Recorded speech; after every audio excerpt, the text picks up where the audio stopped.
Halo teman-teman, selamat datang di live Q&A lebih dalam lagi yang berjudul Battles and Agreements. Yang hari ini saya dan Pastor Christopher Tapehero akan bicara tentang khotbah dia. Dan seperti biasa, Anda boleh bertanya dan silakan bertanya di question box. Dan saya berharap bahwa teman-teman dan Anda sudah coba dengerin sermon minggu kemarin. Dan saya percaya teman-teman sudah pasti diberkati dan kamu pasti belajar banyak. Karena hal-hal sebenarnya jarang dibahas di gereja. Tapi hanya karena jarang dibahas bukan berarti nggak penting. Kamu harus ubah mentalmu, mindsetmu agar kamu mengerti bahwa ini penting. Nah, dari itu hari ini kita akan membahas dan saya lagi nunggu Pastor Chris untuk masuk tentang Battles and Agreements. Judul khotbahnya bagus banget. Mari saya akan nunggu Pastor Chris. Oke. Mari, semua siap belajar, semua siap mendengar. Silakan kalau ada yang mau ditanyakan, silakan bertanya ya. Hey, Pastor Chris. Yo, Awesome. gimana? Gue kemarin denger sambil di Jember, and I think it's powerful. Keren. Gituan, ya. Battles and Agreements, mana judulnya keren banget lagi. Buat gue itu salah satu judul paling keren tahun ini. Yeah.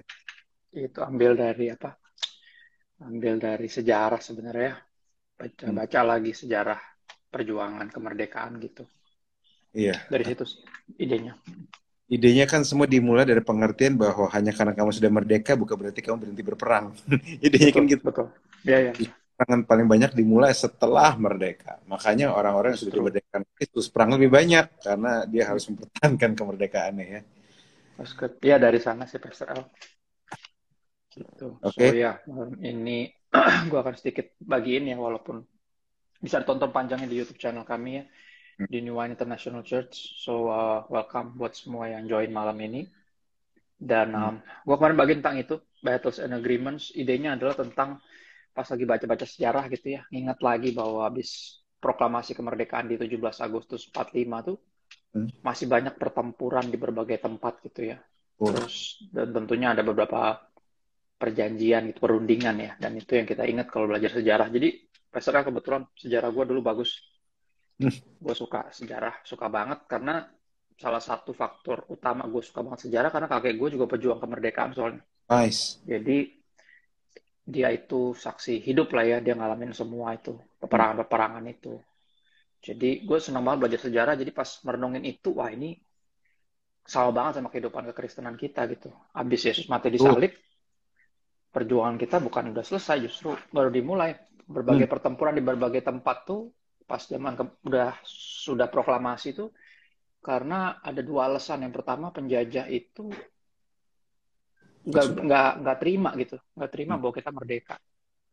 Dan mereka coba untuk coba untuk menjajah lagi dengan khususnya tentara-tentara yang masih tersisa ya, yang masih tersisa di beberapa tempat. Mereka coba bikin perlawanan dan itu yang akhirnya membuat ya para pejuang gitu ya terus melakukan berbagai pertempuran di berbagai area ya.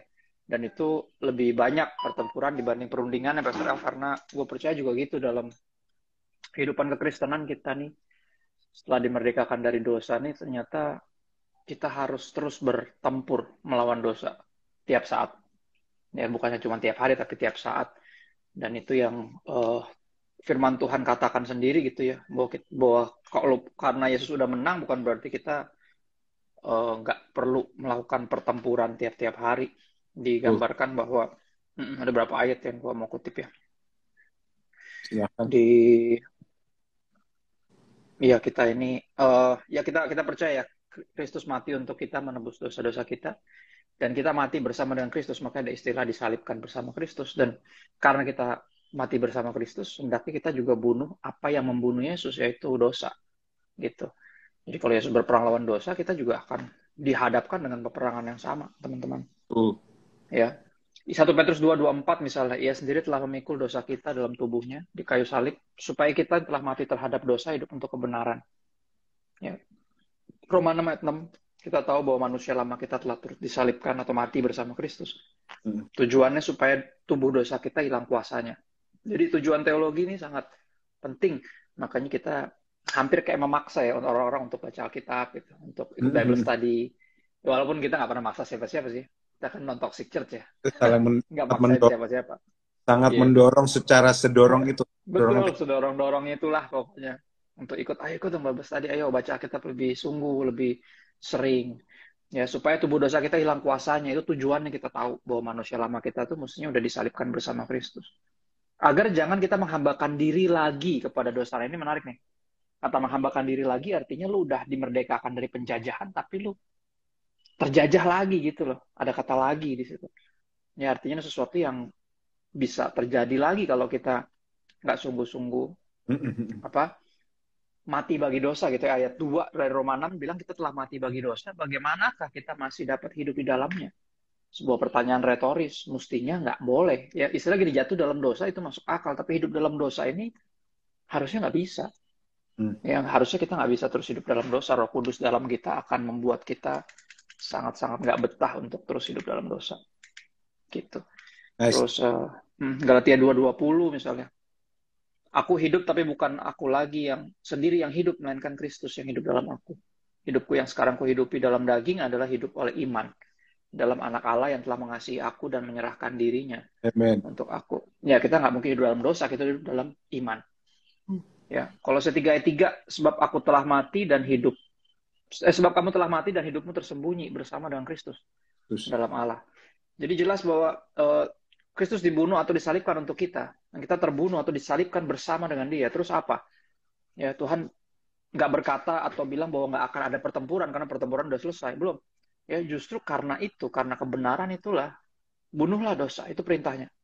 Ya makanya poin pertamanya bicara tentang battles. Ya mari kita membunuh di dalam diri kita. Nice. Kita bunuh apa yang membunuh Yesus, yaitu dosa-dosa kita. Gitu. Ya. Roma 8 ayat 13 ada 2 ayat lah yang menjelaskan secara gamblang gitu ya bahwa kita harus bunuh dosa. Kalau nggak kita dibunuh sama dosa. Roma 8 ayat 13 bilang, sebab jika kamu hidup menurut daging, kamu akan mati. Tapi jika oleh roh, kamu mematikan perbuatan-perbuatan tubuhmu, kamu akan hidup. Ya, jadi kita jelas nggak bisa mematikan dengan kekuatan kita sendiri. Kita mematikan perbuatan-perbuatan daging kita dengan kuasa Roh Kudus. Ya, oleh roh, R-nya udah gede lagi. Ya. Kalau saya 3 ayat 5. Karena itu matikanlah dalam dirimu segala sesuatu yang duniawi. Matikanlah, bunuh. Ya. Bertempur, lawan, fight. Yaitu percabulan, kenajisan, hawa nafsu, nafsu jahat, dan juga keserakahan yang sama dengan penyembahan berhala. Ya, jadi to fight itu perintah Tuhan. Ya, dan berbicara tentang pertempuran itu bukan sebuah gambaran yang indah ya. Kalau lo ngebayangin kekristenan sebagai sesuatu yang kayaknya peaceful atau gimana, ya peaceful artinya kita jadi hidup dalam damai antar sesama ya, tapi dalam perjuangan melawan dosa ini gritty banget lah. Kalau nonton film tuh kayak aduh filmnya dark banget. It's true. Karena ini peperangan, men. Gak ada peperangan yang imut-imut gitu. Ya, ini pasti berat, ini pasti. Dan itu intinya sebenarnya kalau kita merenungkan, ya kita nonton film tentang Yesus pasti ada adegan penyalipan dan itu emang segitu darknya. Dan itu yang akan kita rasakan kalau kita hidup di Kristennya benar, setan nggak akan tinggal diem gitu. Ini akan seperti pertempuran tiap hari bahkan tiap waktu. Ya dimulai dari Golgota pertempurannya sampai di kamar tidur, dapur atau ruang TV kita di rumah. We fight. Ya, we fight. Jika kita setia, maka setiap kali kita dihadang godaan atau kuasa dosa, kita menghadapinya dengan pedang. Ya, firman Tuhan. Nggak ada kompromi. Kita bertarung sampai mati. Ya, soalnya berkaitan dengan dosa. Prinsipnya, kill or be killed. Kita yang bunuh dosa atau dosa yang bunuh kita. Gitu. Pilihannya dua itu doang. Jadi nggak ada pilihan lain. Apakah kita harus bertempur ya. Makanya poin pertama bicara battles. Dan agreement tentunya mengingat juga di sepanjang perjalanan gitu ya. Setelah kemerdekaan, proklamasi kemerdekaan, ada beberapa perundingan yang dilakukan. Yang ingat 3 lah yang paling keinget ya. Linggarjati, Renville, sama konferensi meja bundar ya, KMB. Terus Renville yang paling gue inget. Iya, paling apa soalnya cuma 3. Kalau yang lain kan panjang-panjang tuh. Kalau yang tadi kan si battlesnya lumayan banyak soalnya.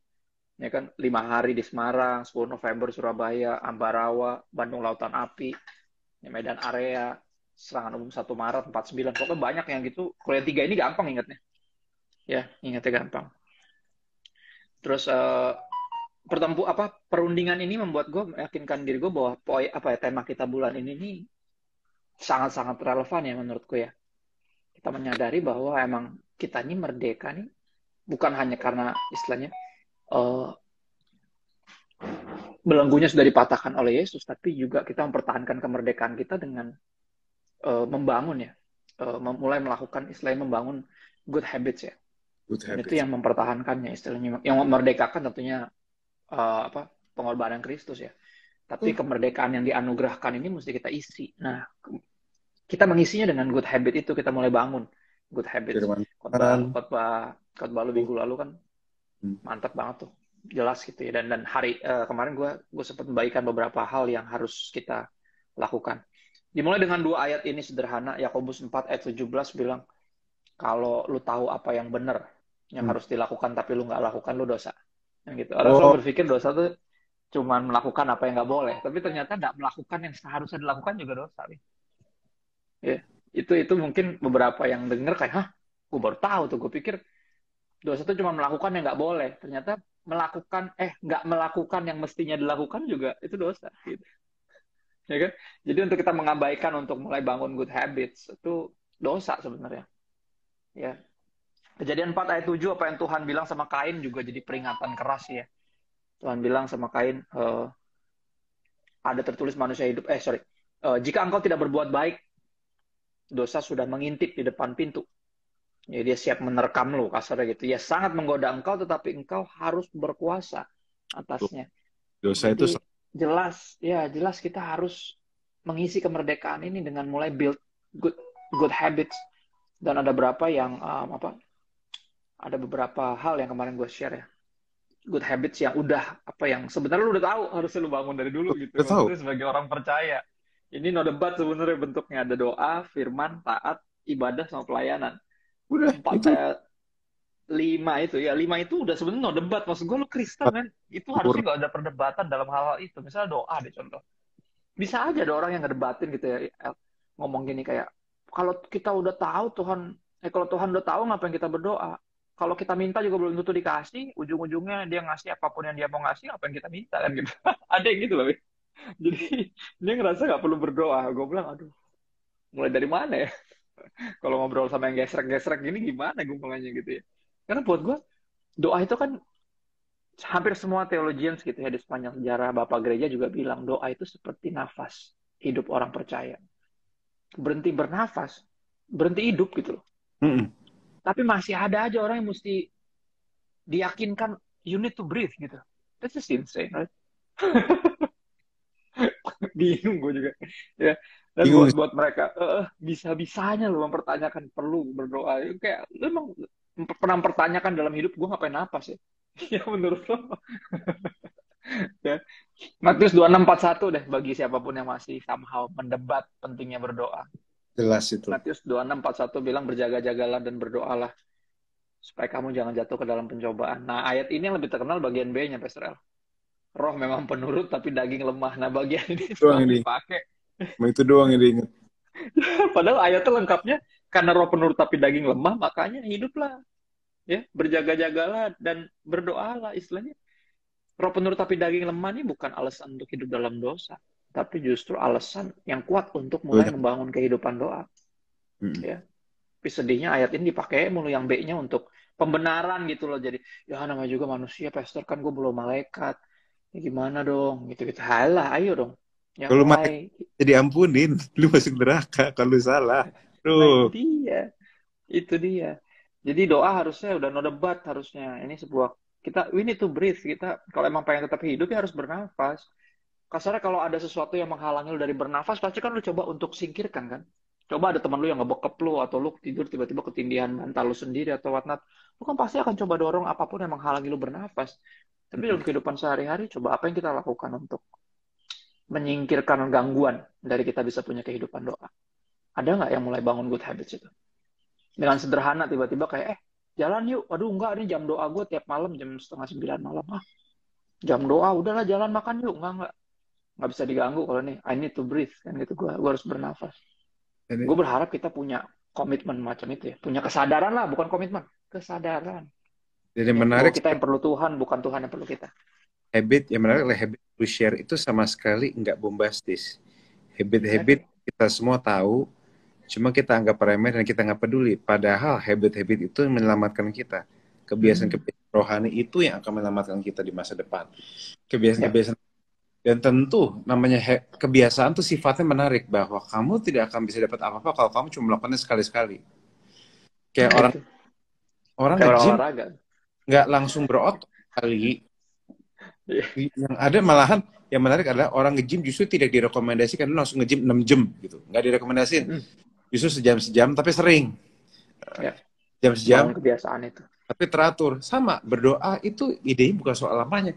Kadang berdoa cuma 5-10 menit atau cuma berapa menit, tapi kalau Ya. you lakukan itu dengan tulus dan kamu lakukan itu berulang-ulang, itulah yang akan membentuk sikap hatimu, itu yang akan membentuk kemerdekaanmu yang sejati di hadapan Tuhan, itu membentuk hatimu dan membuat kamu tahu siapa yang Tuhan dan siapa yang bukan.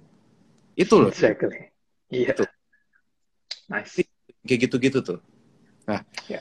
dan habit itu kayak gitu, dan memang gue selalu ngomong berkali-kali, habit itu memang harus dibuat sengaja. Dan kamu harus tahu bahwa itu berguna. Ya. Karena berkali-kali kita minggu lalu gue ngomong, dan ini nyambung sama lu sih, Pastor Chris. Gue bilang gini, kalau kita sudah merdekakan dari gelap, tapi kita on the way, kaki kita langsung on the way kegelapan, itu jadi nggak ada gunanya. Kalau kita sudah merdekakan, tapi kaki kita on the way terus ke kegelapan, ya nggak ada gunanya kemerdekaan itu. Betul. Kamu akan Betul. terbalik lagi. Kalau kamu, yang saat kamu keluar dari kegelapan, bukan cuma kamu harus keluar dari kegelapan, matamu pun, dengar teman-teman, Harus. Ya. harus belajar terbiasa dengan terang. Nice. Itu loh. Orang kalau habis dari Nice. gelap, kamar gelap gitu, buka pintu terang, mata dia harus Malah nggak bisa terbiasa. ngeliat apa-apa. Dia Ya nggak kan? bisa lihat, Kalau dia belum membiasakan diri sama dia itunya, dia nggak biasa bisa lihat apa-apa. sendiri. Malah kayak, waduh, Nah, terang yang kayak, banget. gitu. That's Nah, good. banyak That's good. anak keluar dari gelap, tapi dia nggak membiasakan diri dengan terang. Akhirnya, aduh, silo, aduh, gue balik ke gelap. Pantesan dia nggak berubah-berubah. Yang gitu aja. Memang kamu harus Iya. punya berubah, maksudnya. Ya, Pandanganmu ya, harus, ya. kamu harus berubah. So Kayak good. gitu. So good. Ya, dan pandangan itu kalau buat kerohanian ya Pastor adalah kenyataan bahwa kita harus mengingatkan diri bahwa kita yang perlu Tuhan. Itu aja udah. Mm-mm. Kalau lu sadar lu perlu Tuhan, lu pasti akan berdoa, lu pasti akan baca Alkitab, lu Betul. pasti akan taat, lu pasti akan beribadah, karena lu yang perlu. Jadi nggak perlu dipaksa-paksa atau diajak-ajak sebenarnya. Kalau lu tahu lu yang perlu, nggak perlu dibegitu-begituin sebenarnya. Lu datang Dan sendiri. penting itu di hidupmu. Exactly, exactly. Ya, jadi next good habits kedua yang gue ingatkan bahwa kita memerlukannya adalah firman ya, pastor hidup dalam firman.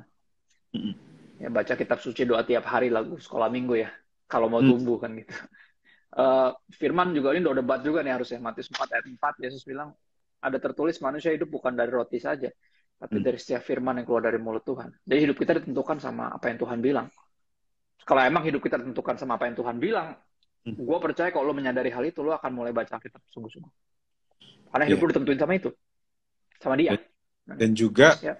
harusnya hidup lo akan lebih berbeda, karena saat kamu baca kitab, kamu nggak bisa enggak melihat pandangan Tuhan tentang kamu. Exactly. Ya.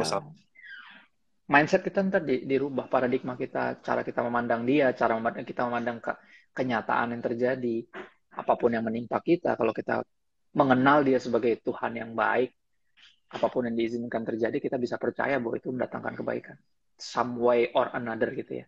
Gimana pun caranya, pasti mendatangkan kebaikan. Dan itu semua dimulai dari pengenalan lewat firman Tuhan. Dan firman juga patut dimengerti ya dalam peperangan rohani ini. Firman digambarkan sebagai pedang roh ya, Pastor. Jadi kayak senjata. Buat gue, apa ya, cuman orang bego, gila sama sombong doang yang dalam medan perang nih nggak membawa senjata, Pastor. Nekat. Nggak ada otak. Orang bego bisa dikasih tahu kan, dia mungkin nggak tahu ya kan, orang bego tuh kan nggak tahu, bisa dikasih tahu, bro, lu mesti bawa senjata men ini dalam peperangan. Oh gitu ya, iya, oh ya udah. Kalau gila ya susah lah ya, lu nasihatin orang gila, lu juga gila mah bebas ya, maksudnya kan gitu nggak bawa apa-apa medan perang ya bro, tapi gila ya udahlah. Nah, yang ribet yang sombong nih Pastor. Berapa orang sombong dan berpikir udahlah, apa sih baca-baca Alkitab menjadi pendeta, yang penting kan gue ngejahatin orang, itu kan yang penting kan. Loh, yang nggak sederhana itu hidup tuh. Mungkin Ya, kamu tidak akan ada hmm, sorry lanjut. ya, itu jadi masalah. Hmm. Tuh. Akan ada misalnya contoh gini, kita akan nanti dihadapkan pada kenyataan, pada Hmm. kesempatan untuk kita mesti mengampuni. Wah, kalau nggak pernah baca Alkitab, nggak bakal bisa itu. Itu. Ngapain gue mesti ngampunin dia? Apa untungnya buat gue? Orang nggak tahu diri kayak gitu. Nah, pas kita baca Alkitab, kita menyadari, oh, ternyata Yesus mati buat gue, orang yang nggak tahu diri.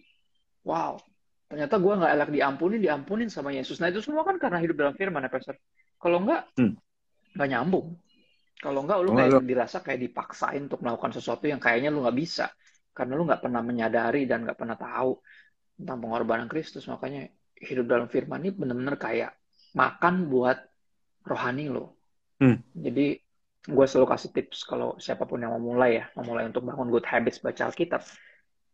Gue akan selalu bilang kapanpun lo lagi makan buat daging lo, Hmm. perut lo misalnya mulai geragas nih, mulai pengen ngunyah apa gitu kan. Hmm. Setiap kali lo makan buat fisik, lo baca Alkitab gitu. Lo ingetin bahwa lo ternyata lo tuh bukan cuma jasmani tapi juga rohani. Jadi kalau jasmani lo lapar, perlu dikasih makan, rohani lo juga gitu. Jadi perlakukan seperti itu aja. Karena kita ini kan hybrid ya. Kita ini jasmani dan rohani. Ketika kita Tuh, mengabaikan kerohanian, kita jadi kayak binatang. kita kan jadi gini. Gitu. Makanya Yang bikin kita nggak binatang karena kerohanian itulah. Gitu.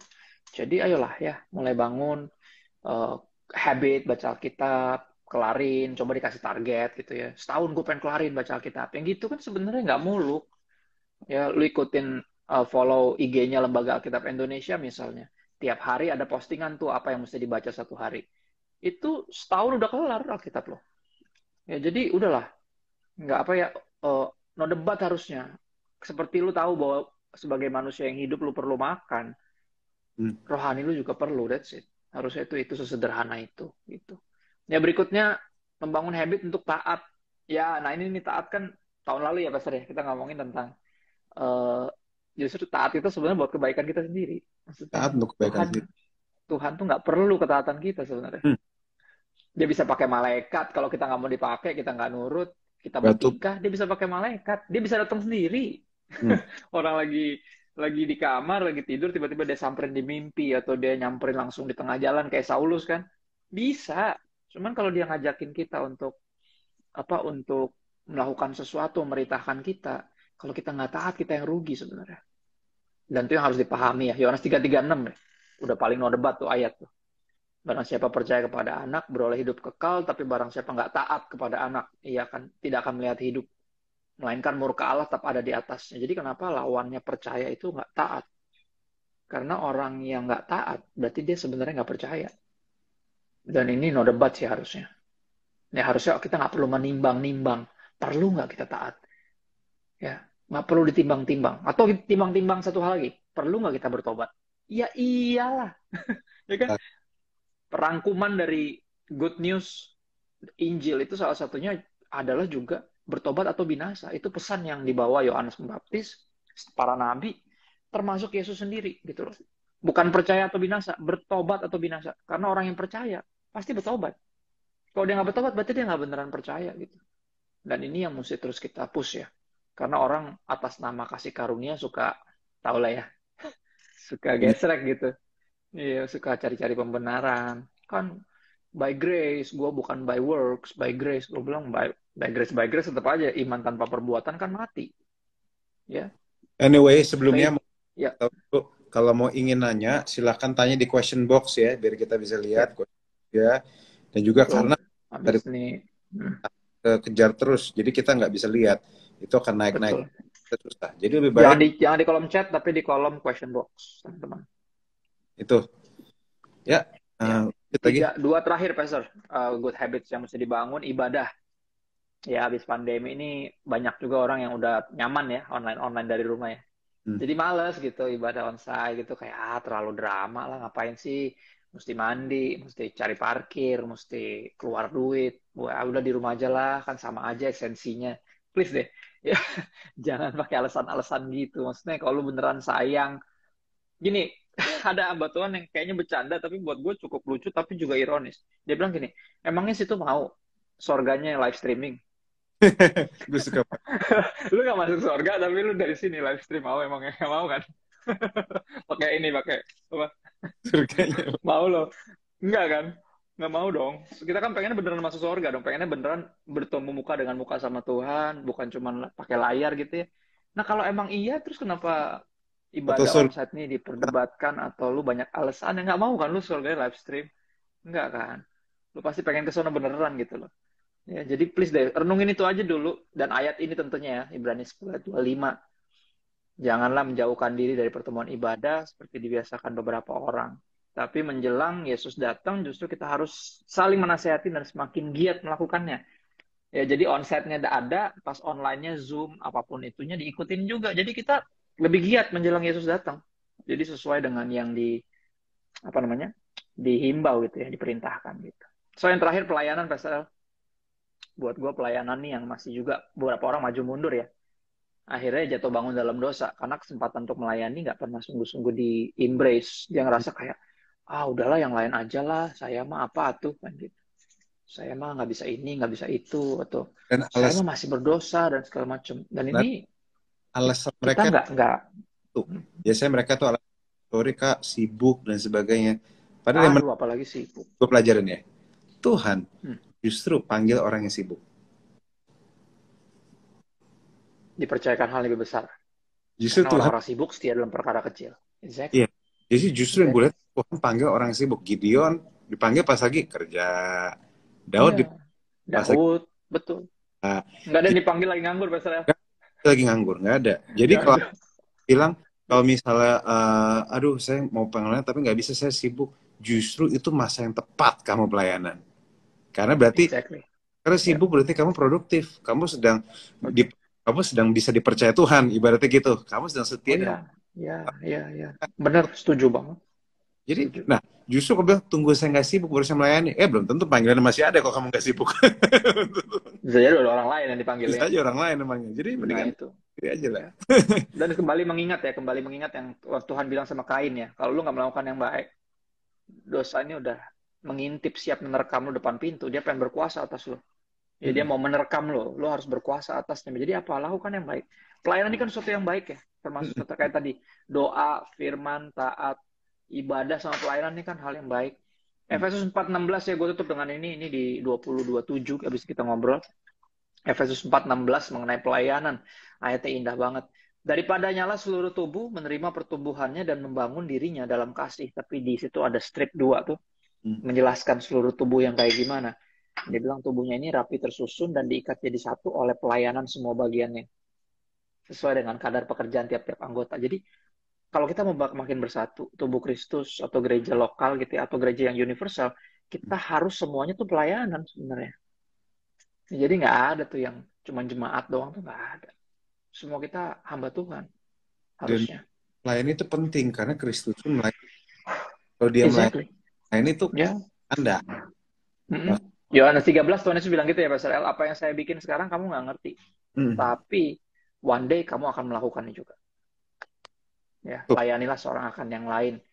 Karena aku udah lebih dahulu melayani kamu. Apa yang Dan, saya perbuat nih kamu nggak ngerti, tapi lu pasti. Jadi gue percaya semua orang eventually akan melayani. dan memang Ya, nggak ada yang bisa betah nggak ngapa-ngapain tuh. karena Pasti menurut gue nggak betah. melayani adalah salah satu cara tercepat menjadi seperti Kristus. Karena kita emulasi gaya hidupnya Kristus. Kita sedang meniru. Exactly. Ya, ya. Dan Kita yang mati, dikondisikan untuk jadi lebih dewasa, untuk lebih taat, untuk lebih menjaga hidup kita. Karena orang kan banyak yang ngeliatin kita juga, kita bimbing banyak orang, kita bina banyak orang. Dan didewasakan kayak gini, kayak anak kecil yang tadinya anak tunggal, terus jadi manja, bertingkah, pas dapat adik, dia jadi step up, jadi dewasa. Gue percaya kayak gitu kok ketika pelayanan ya. Kita dipercayakan sesuatu yang tanggung jawab yang lebih besar, kita jadi lebih dewasa, dan ini penting. Ya, dan ini bagus banget, dia bilang tubuhnya ini bisa tersusun rapi, diikat jadi satu, kalau semuanya ini pelayanan. Tapi gini, nggak semua harus jadi pendeta, sekali lagi. Gue juga nggak pernah cita-cita jadi pendeta, Pastor Al juga gitu.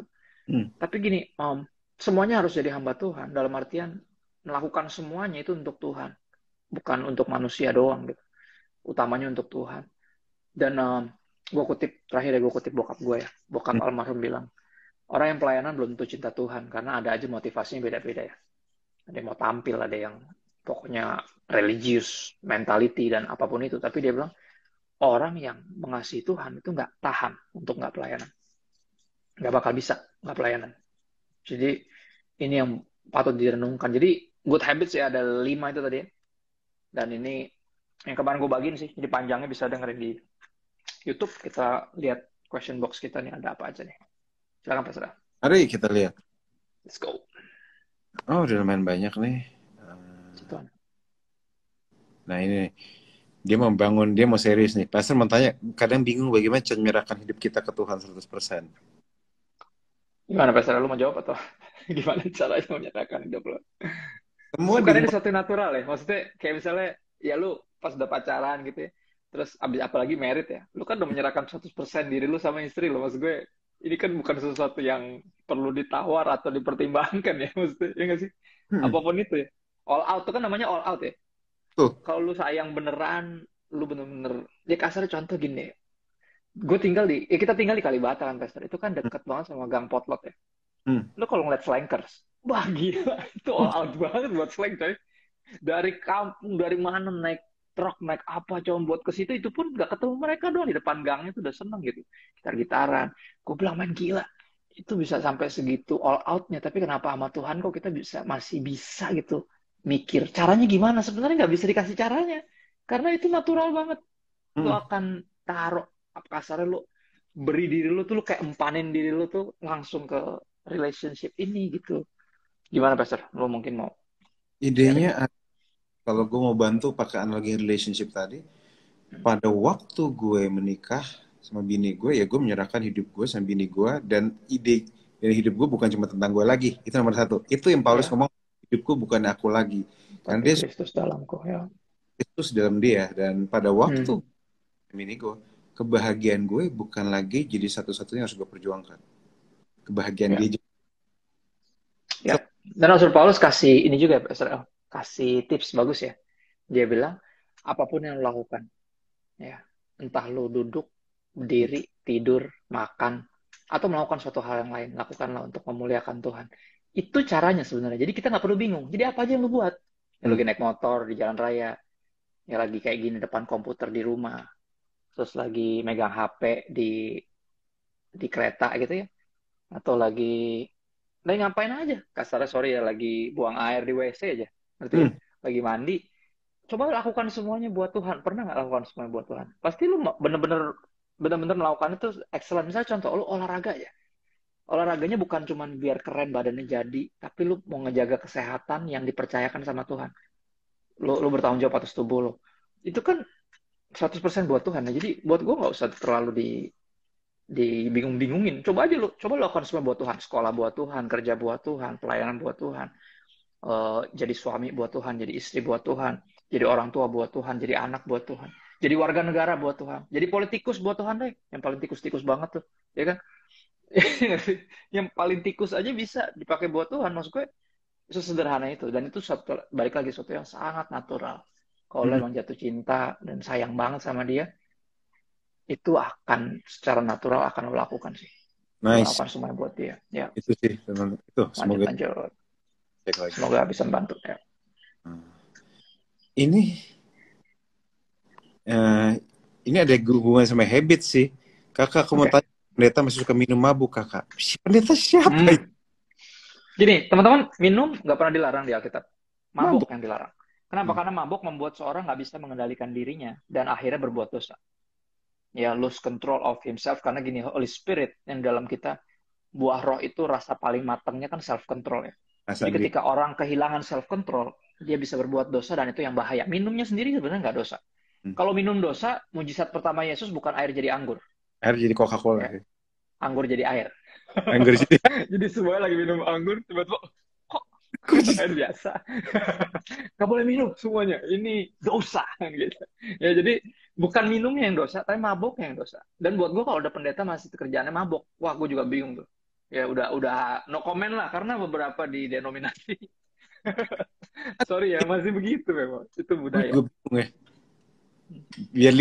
Biar lidahnya gampang katanya. Biar lancar katanya. Kemarin gue pernah khotbah di daerah. Ya, Indonesia Tengah lah. Hmm. Disamperin gue sama pendetanya. Pastor, ayolah satu dua sloki dulu biar lancar ngomongnya kata dia. Astaga. Nggak gue ada asam lambung, gue bilang gue minum air putih aja. Gokil.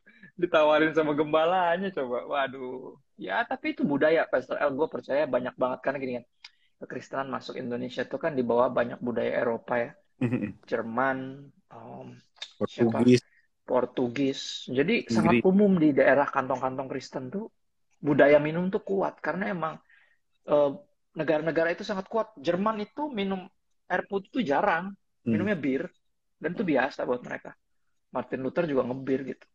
Dan gue Terus ya dan kayak ya yang Portugis kan juga semua sama. Jadi budaya-budaya kayak misalnya Indonesia Timur, Indonesia Tengah, apalagi kalau di Sumatera gitu ya, pokoknya ada kantong Kristen banyak kan. Budaya minumnya juga kuat dan itu kita harus jujur ya, harus kita bunuh sebenarnya. Nggak mesti kita ikutin, itu kan bad habit, bukan good habit.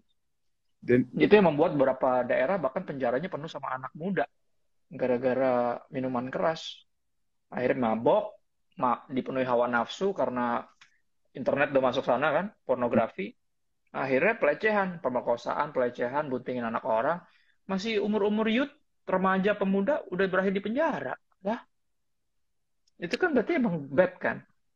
Nah, yang gini nih yang mesti kita perangi, teman-teman. Ada hal-hal yang mesti diperangi, itu mesti diperangi. Ya, jadi jangan diikutin terus turun-temurun. Mesti stop di lu. Kalau lu tahu nih ngaco, jangan dilanjutin. Apapun kata orang, terserah. Kita nggak usah ngelanjutin. Kita tuh ikutin apa yang Tuhan bilang aja. Gitu sih. Jadi, gue cukup no comment lah tentang hal ini. Gue sedih. Gue berharap para hamba Tuhan menyadari ya. Bukan nggak boleh sekali lagi minum, tapi nggak boleh sampai mabok. Karena mabok bisa bikin orang bikin dosa. Tapi hendaknya ya, biar kemerdekaan kita bahkan dalam hal minum ya, kita harus pertimbangkan. Karena gini, kalau bicara tentang generasi, kemerdekaan yang kita sebut kemerdekaan sekarang, kalau kita jabanin semua, itu bisa jadi belenggu buat generasi berikutnya. Ngeri tuh.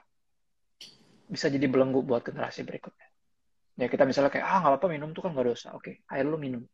Lu anggap itu Christian freedom. Tapi generasi berikutnya akan jadi pemabuk. Karena, bapak gue juga minum. Apa-apa kan. Gitu. Jadi akhirnya, kemerdekaan lu sekarang yang lu akhirnya, pasalnya lu ngomong berkali-kali ya. Bisa apa? Bukan hanya karena lu boleh melakukannya, bukan berarti lu harus melakukannya. Nah, gitu. Apalagi bukan karena semua orang melakukannya lu harus melakukannya. Nggak perlu. Kalau lu rasain sesuatu yang buruk, nggak ada faedahnya, jangan dilakukan. Dan itulah kedewasaan. Itulah kedewasaan.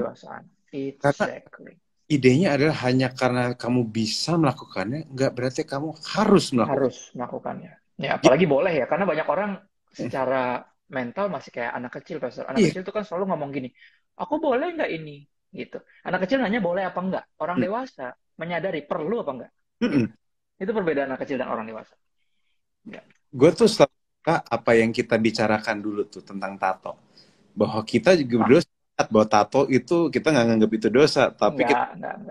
Tato memang bikin tato tuh seni, tapi cari jodoh juga seni, cari pekerjaan seni. Cari mertua ya. Dan kita berhutang penjelasan di berikutnya. Sama anak-anak kita, bener. Nanti anak kita lagi SMA. Aku bikin tato kayak papa. Jangan, kamu masih sekolah. Lo kenapa? Ya capek kan akhirnya lo. Capek hidup dengan press conference. Jadi kayak kita, ya itulah kedewasaan bahwa nggak menyadari bahwa nggak semua harus kamu terabas gitu tuh. Nah itu tuh. Kita tuh, kalau gue selalu berkata, anak Tuhan, yang Kristen, yang aku Kristen di sini ngeliat, harus sampai situ. Jangan isunya cuma ini dosa atau enggak. Itu anak kecil. Kamu harus udah boleh kuat. Boleh apa enggak.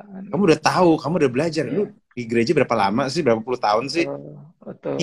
Bukan tuh. Rasul Paulus bilang gitu bahkan kan ya, Pastor. Dia bilang, walaupun kita benar, kita boleh melakukan apa aja. Tapi nggak semuanya berguna. Dan gue nggak mau diperbudak oleh apapun. Ini kan hal-hal kayak gini ya, minum atau apa, ini kan memperbudak ya, Pastor. Ada orang sampai jadi pemabuk, sampai jadi pecandu. Dan itu hal-hal yang buat jadi candu. Yang kayak gue bilang, gue nggak anggap main game itu dosa. Tapi nggak bijak, karena waktu lu bisa lu pakai buat yang lain. Oh, itu salib yang gue pegang, tau nggak? Gue itu, karena bini gue nawarin gue dulu pas awal kita mau, awal dia langsung nanya, kamu PS5 nggak? Gue langsung bilang no. Kenapa? Gue itu game freak, gue itu nomor 1 freak, 2 gue wibu, gue tuh itu bisa sampai tamat ya, sampai gue inget gue Final Fantasy 10, gue 3 hari tamat. Pada waktu gila lu nonstop tuh main tuh. Gue nonstop itu game, dan makanya dari awal Jangan bawa saya ke situ, gue nggak mau. Bukannya nggak punya duit, bukan soal duit ya. Lebih lagi Betul. resiko yang harus gue tanggung pada waktu Ya, jebak di situ ya. kan. Not Oh, a sin issue but wisdom issue ya Pastor. iya. Kalau misalnya kalau gue udah beli pas itu, bisa-bisa gue lupa bini, gue lupa pelayanan. Jadi Iya. gue Bisa say healing-healing terus tiap hari main game terus. Lama-lama jadi hilang. iya, jadi kayak no no no no no. Jadi kayak Ya, itu. ya, Nah, teman-teman harus ngerti, teman-teman. Ini kebebasan iman yang ini secara personal ya. Ini kebebasan ya. iman Tuhan kasih ke saya, tapi saya secara intentional dan sengaja bilang, Tuhan, no, thank you, No. cukup. Ya, no thank you. Exactly. Ya, ya, Enggak. ya, ya. Setuju, setuju, setuju. Nah, ya udah. Sip, nice. Lanjut, lanjut, lanjut. Harusnya udah oke sih. Tapi tadi sampai gue menghimbau ya, maksudnya hamba-hamba Tuhan coba pertimbangkan kemerdekaanmu. Bukan berarti karena engkau boleh melakukan, engkau harus melakukan ya, karena sekali lagi kemerdekaan kita bisa jadi belenggu buat generasi berikutnya. Hmm, Kebebasan, sorry. Bukan kemerdekaan, kebebasan. Ya kita bebas, ngapain aja bisa jadi belenggu buat generasi berikut, dan itu yang mesti kita pertimbangkan sungguh-sungguh. Oke. Alright, lanjut, Oke, lanjut. teman-teman IG Live nangkep mah yang kita ngomongin dari tadi nih, especially 15 menit terakhir. Yang bengong-bengong aja nih. Nah, Harusnya oke. Pertanyaan kedewasaan masuk banyak. itu begini, penguasaan diri saat kamu bisa bilang ya, tapi kamu memilih untuk bilang enggak. Nah, yang kayak Ya, gitu tuh. Nah, itu. Nah, ya, jangan sampai ya. nggak ketangkep. Itu bahaya kalau nggak ketangkep. Nah, It's okay. Ya. oke. Mari, mari. Mau share nih, ada yang mau share dia. Bukan mau tanya Untuk sih, tapi bangun good habit, salah satunya tidur secara teratur. Sulit tuh katanya. oh memang. Ya, sebenarnya gini, semua itu mudah dilakukan ketika lu menyadari bahwa lu perlu. Hmm. You need it. Hmm. Ya. You need it. Dan sama sebaliknya juga untuk hal-hal yang tadi boleh, lu bisa bilang gini, I don't need it. Ngerti ya? Boleh bukan berarti perlu. Bukan berarti berguna juga. So, I don't need it, kita bisa tolak. You need it, kita bisa sungguh-sungguh melakukan itu. Good habits itu. Ya. Jadi dibangun dengan kesadaran penuh bahwa saya memerlukan ini. Gitu. Ya, itu sih. Kita membutuhkan spiritual discipline tuh, teman-teman. Semua Exactly. spiritual discipline itu sesuatu yang sangat kita butuh. Ya. Dan memang seperti nge-gym, awalnya memang nggak mudah. Tetapi suatu saat kamu akan bersyukur. Kalau bahasa minggu lalu bahas kayak gini. Kita yang membangun kebiasaan. Tapi setelah itu kebiasaan melindungi. Yang membangun kita. Kamu Exactly. itu awal bangun kebiasaan baca kita, firman Tuhan melayani. Tetapi begitu masanya nyampe, justru kebiasaan-kebiasaan spiritual itu yang akan menyelamatkan kamu. Itu yang Ya. akan membuat kamu bisa tetap in tune sama suara Tuhan, membuat kamu punya sikap hati yang benar, membuat kesehatan rohanimu itu Ya. sehat tetap. Dan itu yang Betul. akan kamu di masa depan saat badai datang. Di dalam manapun bisa aja ada badai. Tapi ini yang Ya. kamu. So, ini untuk kebaikan kamu sendiri. Dan saya berharap buat teman-teman Ya. sadar hal ini. Teman-teman harus sadar. Please, please. Please sadar dengan sadar bahwa ini nih, kami ini lagi ngajak. Kalau gue secara personal Pastor Chris, gue bilang gini, kita sedang ngajak orang untuk dewasa. Kita ingin mau Yeah. orang We untuk try our best to help you guys. yeah, we try our best to help you to become more mature. Kristen itu mature, nggak cuma nunggu, ini boleh nggak, ini itu nggak, aduh, gila ya. Karena kedewasaanmu nanti akan sangat membantu, dalam artian minimal juga ngebantu kita ya. Jadi sekarang yang dragging, yang nagging kita, yang gangguin kita kan justru yang nggak dewasa. Kalau udah dewasa nggak ada yang ganggu lagi. Udah pelayanan, udah ngerti ya, udah paling nanya nih gimana nih kak, kalau ada kasus kayak gini, aku ada anak mentorku begini, lebih ke sono gitu. Jadinya nggak kayak, aduh gue jatuh lagi nih, yang kayak alah. Gitu. Ya.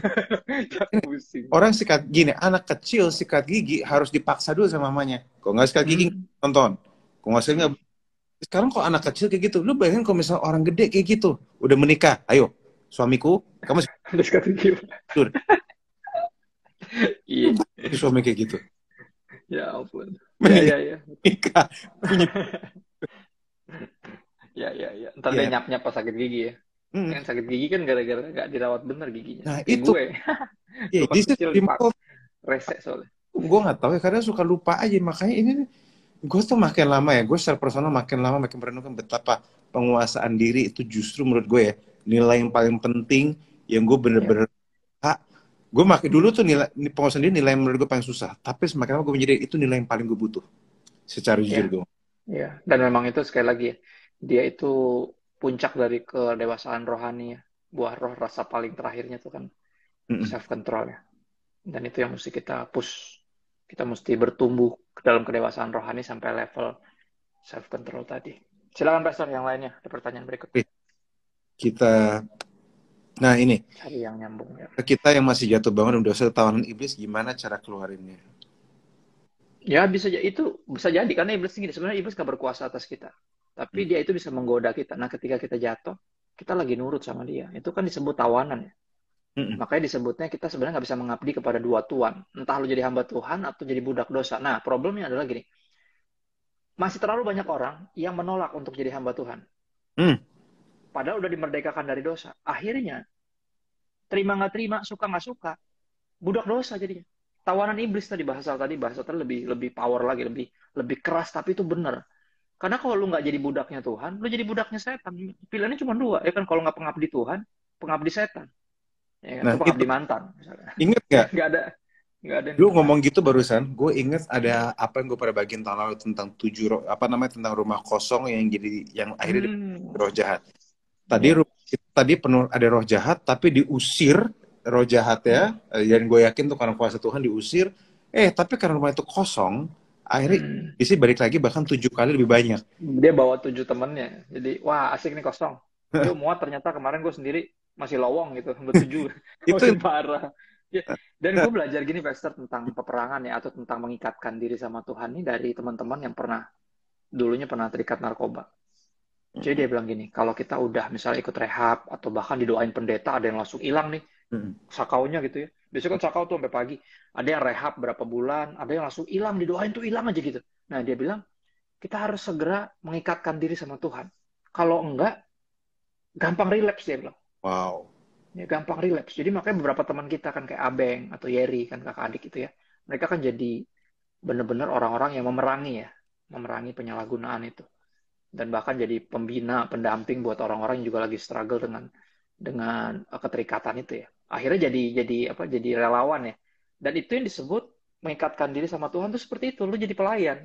Berapa dari lu sekali lagi menolak pelayanan, menolak melayani, bahkan kabur dari pelayanan. Ya lu tinggal nunggu waktu aja, bukan nunggu waktu. Sebenarnya kalau nggak lu jadi sekali lagi nggak budaknya Tuhan, nggak hamba Tuhan, ya lu berarti budak dosa. Cuman 2 pilihannya soalnya. Cuman 2 macam perhambaan kalau kata Roma 6 tuh. Roma 6 kan judul perikop di ayat 15 tuh 2 macam perhambaan. 2 macam. Budak dosa atau hamba Tuhan. Jadi kalau udah dimerdekakan dari dosa, hendaknya lu mengikatkan diri sama Tuhan. Kalau enggak, lu akan terus bolak-balik terus. Gitu. Ya, sad to say, sedihnya kebenaran harus dinyatakan.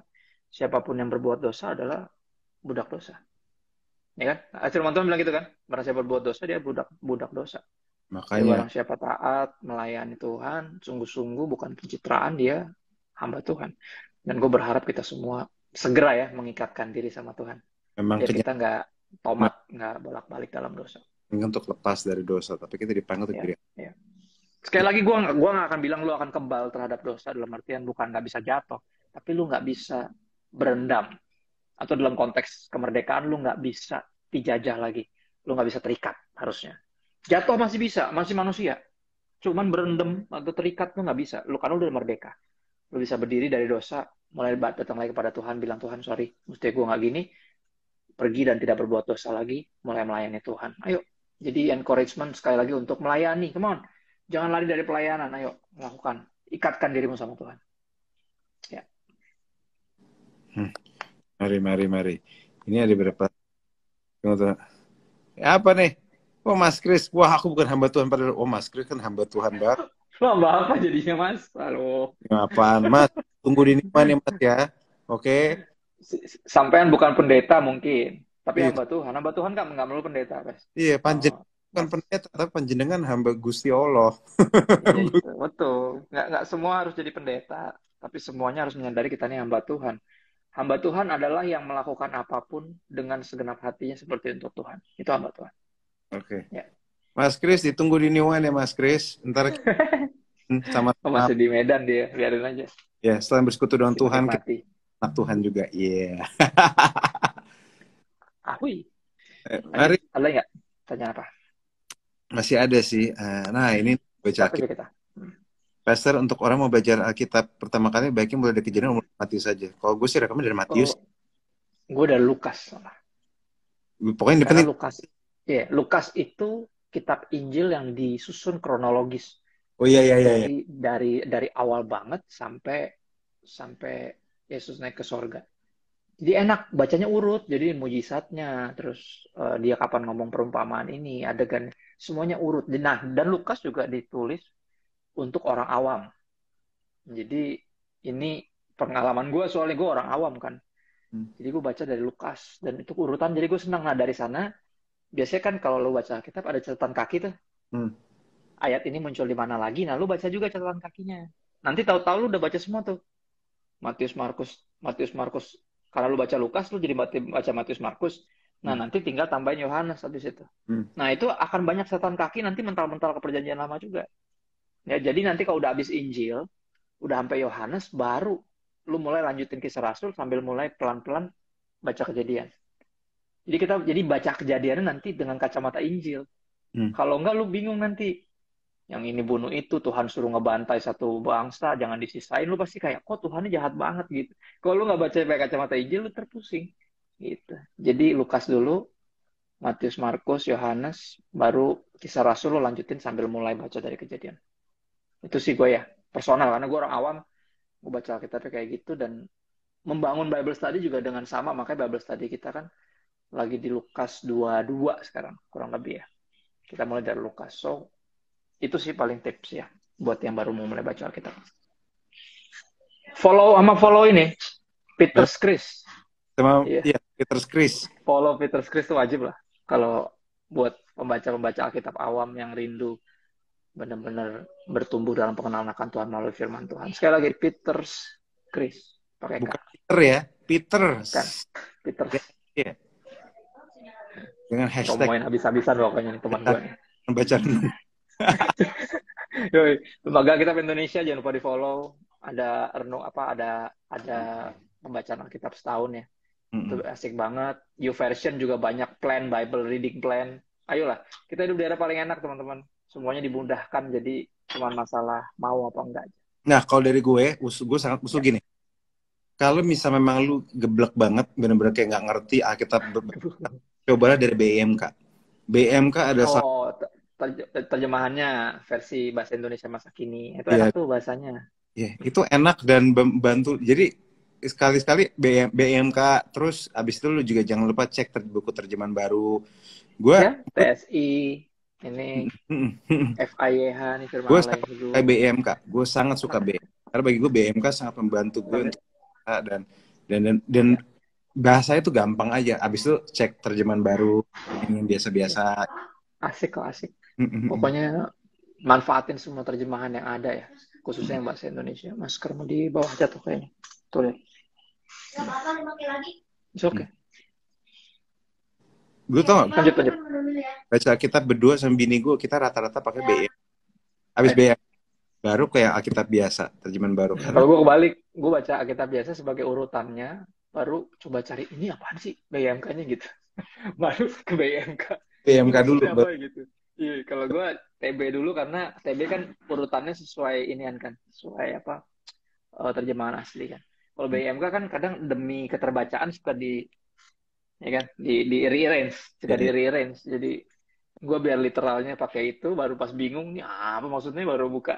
Oh ini gitu. Nah, selain itu gue kalau misalnya buat tambahan lagi, gue pakai NASB yang kata literal juga, New American. Oh asik tuh, New American Standard ya.